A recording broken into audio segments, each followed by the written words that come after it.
Hi there, students. We are going to do our transformation sculpture critique today. And there are some things that I like to point out about these online critiques. They are written above and below the video, so I won't go into them here, except that remember that these critiques are focused on development. So I will often, even if you have the most amazing thing ever, I'll often tell you what you can add to it. So here are the steps that we went through in this project. We would start with a sketch of the original object. We would then sculpt the original object in Van Aken non-hardening modeling clay. That was the gray clay. And then we would sketch a transformation of that object. So imagine that this is turned upside down to make the ears, and then the little hole, the circle comes from that little circle, and then there's a base for it to sit on. We then would sculpt that in the non-hardening modeling clay, the gray clay. This is a horrible picture, but for some reason I forgot to take a picture. And so I grabbed a little screenshot from the video. We would then make an armature out of usually tin foil, because that's around, but sometimes I add wood, or, I mean, wood isn't the best, but I use it if I don't have anything else, which in our case, I wanted to make sure that you could use the skewers for something. So you can use skewers and put that in the tin foil, and that can add a little stability. But the armature, and then adding clay on top of the armature, and that's the Sculpey clay. That is a oven hardening clay. So adding the sculpting clay with one layer on top of the armature. And then after that, you can add more clay to the hardened Sculpey clay and create the details that you want to make. So moving on, and the reason I wanted to go through this was that a lot of students on the discussion board, they had some parts, but not all parts. So for our first student, that student chose as their original object this little antibiotic cream ointment tube, and here is the sculpture of the original object, and here is a sketch of the original object, and then some ideas of how to transform it. So see how it's kind of ballooning at the top, and this was the one that they chose so that it kind of turns into two tubes and then comes down at the top. So here is their armature, and here is the clay being added to the armature. So you can see the armature, the tinfoil kind of peeking out from underneath. The finished object looks like this. So two really nice photos from different angles. And I really love the unique way the object was transformed. So we see the indentations of the tube top, and then we see other little details that, so we know that that's the tube top, but then it transforms into something else. You can imagine that the person could use this later, which is great with sculpture. Sometimes it goes into the craft area, which some people would say is not as good for some artistic reason. I just don't subscribe to that belief. So if you can use this to put little odds and ends in, all the better. So I think the details are wonderful. I think that the application of clay seems very well done. It's hard to work with, and we did a number of steps to get to here. And I see that the artist did almost all the steps, which is really, really fantastic. I can see how there could be some more smoothing to the clay, for instance, right here, or on the base, on the inside, the places where the artist added texture, beautifully done. So it adds that detail, and it takes your eye away from the other areas that feel less, less finished. But I do think that if this was smoothed out just a little bit, and if the inside was smoothed out a little bit, then your eye would be brought even more to the details. Really fantastic project. I think it worked out really nicely. So going on to student 2, I think that a lot of this slideshow is going to be me describing what the artist did, but that's how it did. That's how it is. A lot of times in this project, someone skips one of the steps or something like that.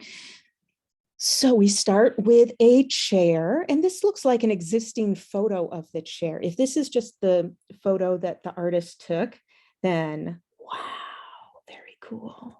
See, because the shadow is just as important as the chair itself. The composition of this photo is really interesting.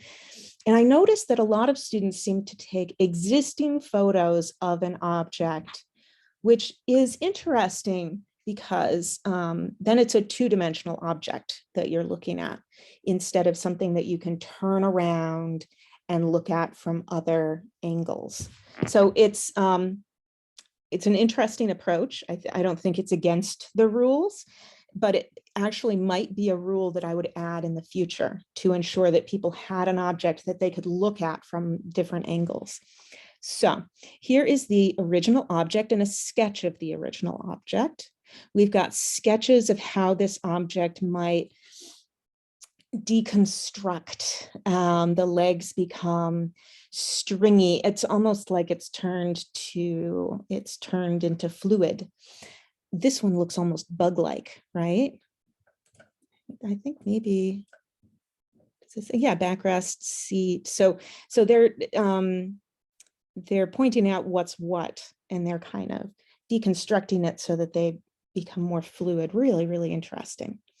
And then the sculpture of the original object was done, it looks like in Sculpey, not in the non-hardening modeling clay. Not totally against the rules, but it's a very different, it's a different kind of clay to work with. So it has, it just does different things. It's a more, you usually use it for more permanent objects, but you can use it for little doodads like this, of course. So I can see how the object was broken down into simple shapes and then put together, and that's great.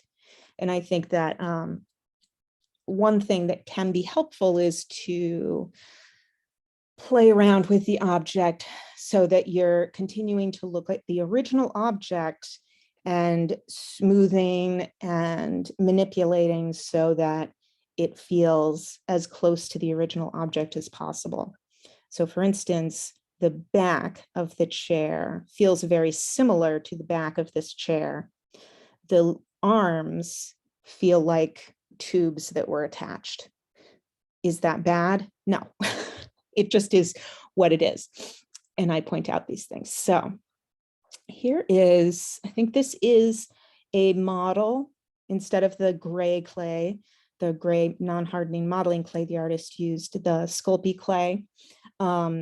I love how careful the artist is with the background when photographing, because it really helps us focus on the object and not on all the stuff around the object. So I can imagine that this could be this is quite small. And then there's a piece of paper behind it that just, X's out the rest of the world. Fantastic. So we see the seat, the arms, the legs, and just being able to play around with how that deconstructs and how the artist wants it to look. Really fantastic. Then the final one, and the artists in many cases added wonderful text to go along with this so that I really understood what they were doing. I think in the interest of time, I'll try to talk, I might not always address the specific descriptions that the artist went along with.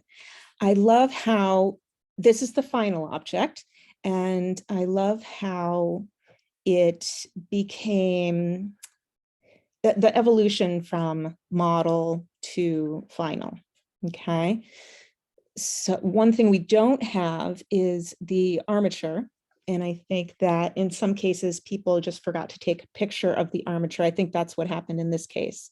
Yeah, forgot to take a progress picture of the armature, but used spare wire. And that's great. There's no way you could get these little spindly things to stay together and stay up without the armature underneath. It looks like this is the first putting, the first layer. And I love the spindly look. I think that some more development in terms of thinner in some areas, thicker in other areas could have taken place if the clay was hardened in the oven and then another layer or bits and pieces were added on so that it was thicker in some areas and thinner in others. I can imagine this as an enormous sculpture, like in a sculpture park, where you could have kids running around and through the archways, and people sitting up here with their back against the back of the seat, even climbing up. Could have it in a skateboard park, so really interesting form. And I see that there are some wonderful, so if we really zoom in, there are areas of this smoothing that are very rough and textural, kind of echoing the way the earth is rough and textural. And then there are other areas that just feel a bit unfinished. So like the spindly arms and legs, I just feel like they feel a little bit unfinished. And, but in general, I think that this is a wonderful project, really very well done. Let's see. Oop. So going on to this project, this one doesn't have any of I couldn't find any of the previous drawings, so, and where the idea came from. So I found an image that I thought looked similar to what the artist was looking at. So the artist was looking at a mouth with a tongue sticking out. So I just found an image that had mouths with tongues sticking out in different angles, so you could see all the different parts, and it kind of became a tentacle. Some people in the discussion board said that it was kind of creepy and icky. I thought that was really fantastic. So like a tentacle coming out of a mouth. And so we don't have the sketch, the models, things like that. But what we do have is quite interesting. So we have the existing mouth, and we can see the teeth. There's a shadow, so it's a little bit hard to see this image right here. But the mouth stays largely the same, and the tongue comes out longer and longer. And it all seems to fit together quite nicely. So it has these little bumps underneath that are kind of like tentacles. I love how it comes out of the ground. So it is, if it was on something plain or just on the rug, I think that would be really wonderful. You can imagine that this could be stuck to the wall, and this thing was, this tentacle was coming way out into the space. You could also imagine that it's on the ground and the tongue is coming up into the space. So with these little sculptures, I often like to imagine them not just small the way we've made them, but in my mind, just enlarge them into these grand, magnificent things. So you imagine if this was the size of a human and they were looking right at this tongue. So what I would do to develop this further would be to make sure that you can even work backwards and find the steps that you missed. And while you're finding the steps that you missed, like the sketch of the original, the model of the original, the sketch of the transformation, the model of the transformation, the armature, and the first layer on top of the armature, while you work backwards, see what you find and what you want to add to that finished product. It might only impact your grade, but it also might drive you to add things to your finished project. So going on to student 4, and student 4 took an interesting approach. So we have week 1, where there's a cup, a sketch of a cup. I'm going to go through really, really quickly, and then we'll go back. Cup, sketch, cup, and then added stuff to the cup. And then week 2 seemed like a whole different transformation. However, I'm going to talk about it as though it is the cup that's the beginning, because I do think that we can imagine that this could be a cup underneath, and then maybe the handle turns into the top, okay? And then at the end, more development, okay? So that's the way I'm going to talk about it, but I think the artist was going for something else. And this often happens, even in the studio when we're doing these assignments. Sometimes people start with one thing and it just, the assignment is transformation. So it transforms into something that hardly looks like the first object, but is related. Or sometimes it transforms so far that it's outside of the realm of what the assignment was telling them to do. And we need to kind of tweak it so it makes sense. So anyway, that's how I'm tweaking it to make sense. So we've got this beginning cup, and I think this is the model of the beginning cup. And we can see, this is manufactured, so it's going to be very, very regular.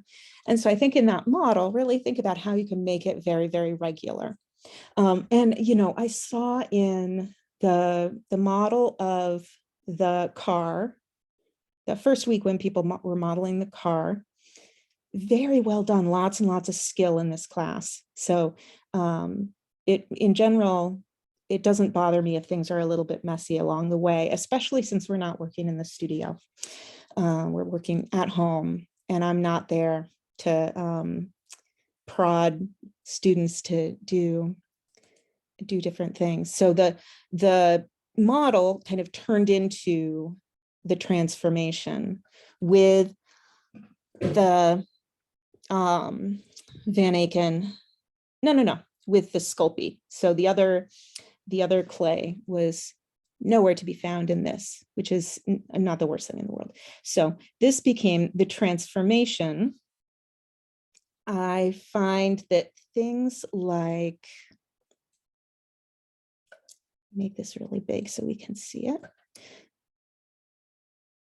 So things like this piece of clay are just absolutely beautiful. They seem to just have a life of their own.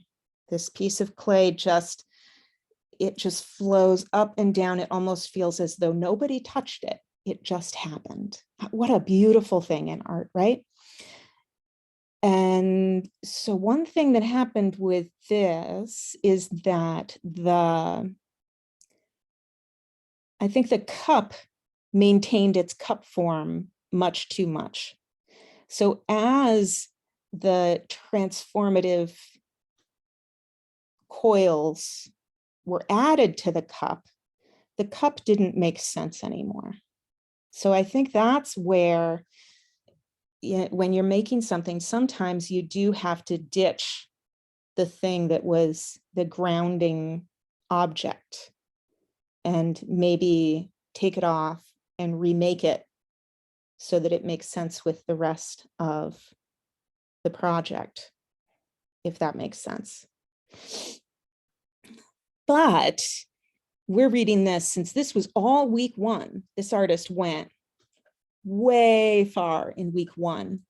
And so then in week two, they went in a totally different direction. But remember, it still does have this cup.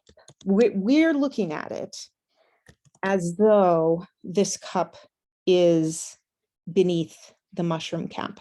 Okay, so we've got the armature, and let's see, create a ball of aluminum and then wrap it to make it more square. So, oh yeah, that's great. That's great. It's hard to make something that's very large with aluminum. So just, not crunching it too tightly or crunching it very tightly. Lots of different ways to do it. And then shaped more aluminum onto another ball to create the top. And it kept unsticking, absolutely. So annoying, right? So I had to work with it for a while and found it successful wrapping the clay around the armature. Roll out the clay with a Sharpie tool that the artist made. So kind of rolling out flat pieces. There's a word for that, and I'm just totally blitzing on it. It's like one of those foundational sculpture slab, slab, rolling out a slab and then kind of putting it on the armature. Great.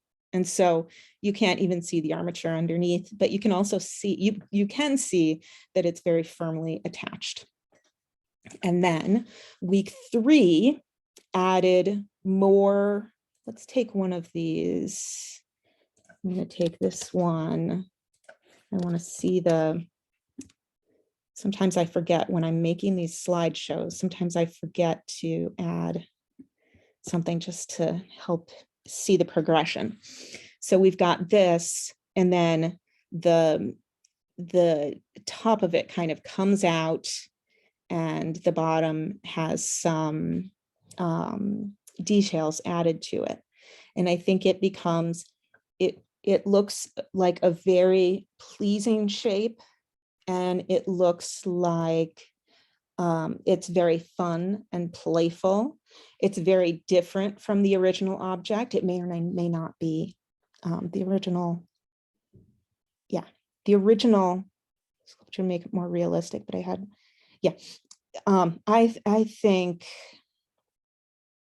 think the artist went in a really interesting direction, and in terms of transformative, extremely transformative. Even though I think that there are parts of this that are much more interesting than the outcome, I feel like the outcome is more successful in terms of looking like a finished object that makes sense in space.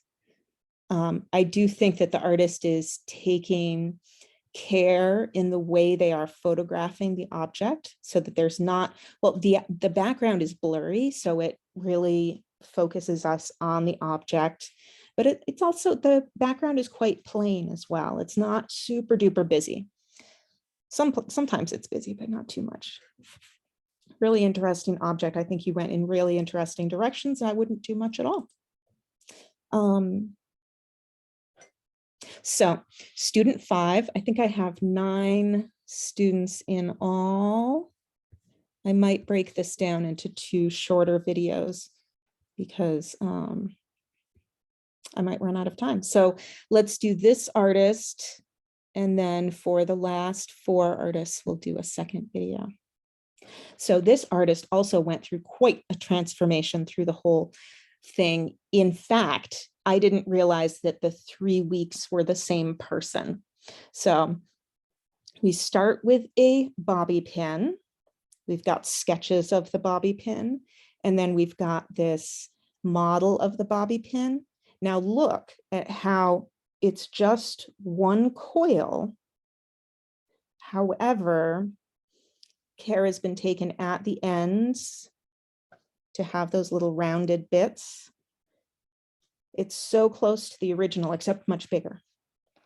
And then we've got the original and morphing into a different form. So then this is still in week 1. And so we can see how the sketch, you see the bobby pin on the bottom, and then the coil on top. And this is interesting because it looks very different from different angles. You see this very strange kind of flat slab that it's lying on, because otherwise it would fall over. I think that often a big flat area like this, it can feel very two-dimensional, but the artist turned it into an extremely three-dimensional form that encourages you to walk around it. Whenever we're making a sculpture, we always want to be encouraged to walk around it, because that's the point of something being 3D, is to see it from different angles, with these antennae that are right here, and these crevices that are right underneath where the bobby pin was. Okay. Really, really interesting. Let me see. A success would be completing this, as there were many times I wanted to give up. But for what it's worth, I like how it came out and how simple it looks. Really, really good. Very, very good. I think there are many, many successful parts of this. And then the next week, it's like a whole different project.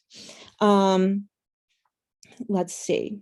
So transformation sculpture was really fun.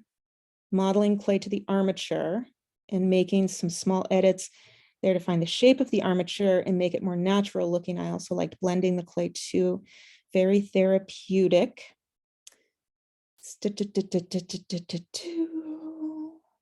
One layer of clay. Okay, so this was the armature that they made, and it lying flat on the ground. And then they put the non-hardening modeling clay on top of the armature. And I think they're still using the,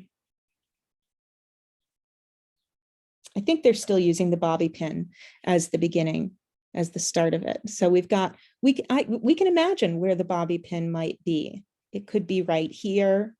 It could be splayed out. It could be right here. It could be that the end of it is enlarged to make this shape of the head. I think that the base is very successful in this. It really makes sense. And it's absolutely impossible to make something like this guy stand. This is a really cool picture looking down on it. And the head is out of focus, but the feet are in focus. What a wild picture. I think it would be really great if it was on a plain piece of paper. Just imagine how that would kind of really focus our eyes on the finished sculpture. This is in the non-hardening modeling clay, so you would never put this in the oven. And as it sits and with the weather, it'll change and it'll get pretty gross, really oily. Some of the oils will separate and you won't like it too much. So it really is a temporary kind of clay. And I think that the form is extremely successful. It's very graceful. Sometimes when you look at something that has a gracefulness to it, there isn't a whole lot to say, which is kind of weird. But I like the way this shape is. There are kind of three places in the sculpture where we've got a big shape like this: the head, the torso, the bum, and the base. And I would be really interested to see this from the side and see how it works in a three-dimensional way. My guess is that it's straight up and down, but I'm not totally sure. And then in the last photo, this is the last week, same person though. And I think I can see where the bobby pin would still be found, but the artist did say in the description that it looked like the head of a Q-tip. And they also said, basically, I sculpted Slender Man. I had a Q-tip and figured he looked a lot like one. So here's Slender Man, an existing figure, character in the world. Well, no, he doesn't exist in the world. That would be strange. But in the land of characters that have been created by people, he exists. So it's good to point out that he's based on Slender Man. And I also think that the artist did a great job making this their own, because I don't think that it looks exactly like Slender Man. I think it's a creature that could be related to Slender Man, but I don't think it looks exactly like him, which is the way to be inspired, to make something similar to, but not exactly like. So really interesting photos. With this sculpture, I almost wish I might have gotten many more photos. I can't remember. This is the kind of sculpture that I want to see like 20 photos of, because I have a feeling that it's different in every single angle that you look at it. Just like, we're looking at it straight on and we're looking at it from above, and we can see that there's just a lot going on, but it's all very unified. The clay is very well smoothed out. The details are well detailed. It feels very natural, and as though it flows together in a very natural way. I think it works really, really nice. Oh, they said that they had a hard time with the tentacles behind him. One kept falling off after they took the sculpture out of the oven. So rebuilt it and baked it again, and it came out fine that time. So sometimes the baking can, you can get some cracks. I know I did when I baked mine, and whenever I make things at any stage in the process, sometimes it just falls apart. With this sculpture, I often tell students, don't worry if it totally falls apart. Bring in the broken pieces and we'll look at those, because that happens with sculpture. Okay, so I actually wouldn't change much with this sculpture, except that it's hard to see the progression from one week to the next. But as long as you have all the different parts, then that's great. I really want to thank you all for joining me. We're going to start in part 2, and we'll have 1, 2, 3, 4 more students in part 2. Thank you so much.